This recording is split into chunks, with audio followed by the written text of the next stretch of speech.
The initial idea really with it was to possibly change a few aspects of education that could be improved. We then started to create this bigger idea of, if it can be implemented into medical education, maybe it can be implemented into all realms of education.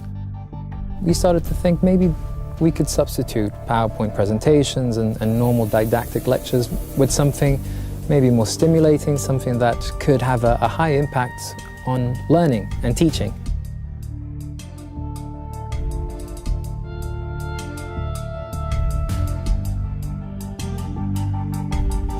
My name is Dr Kapil Sugand, and Pedro and I, we worked at St George's as junior doctors in A&E, and after we finished our 2 years of working, we had to decide what to do next. Pedro is a very innovative, imaginative person who learns very well through visual medium. He had an idea. He said, Kapil, what if we can use 3D, virtual reality, holography, augmented reality, dynamic animations, all these buzzwords I never heard of before. We found a gap, and we thought, would it be possible if we had the time, the money, the manpower to be the first people in the world to introduce it into medical education, and from there expand into other university academic disciplines, which has not been done before.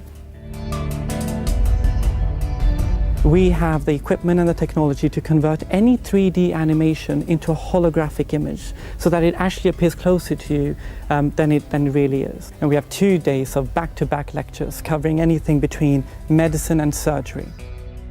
Medicine is an easy subject, but it is difficult to communicate the abstract physiological concepts. When disease comes into the body, what happens? And that's why I think a lot of people think medicine is difficult. So what we are trying to do for the first time is, rather than using static images on a 2D screen with PowerPoint, our aim is to revolutionize and change the face of medical education within the 21st century, because we have access to that technology now. The HAMLET group, which is what we created, and Pedro and I are co-founders and co-chairs, and that stands for the Holography-Assisted Medical Lecturing and E-Teaching initiative. What we want to do is we wanted to promote and enhance patient safety. That is the most important thing within the NHS.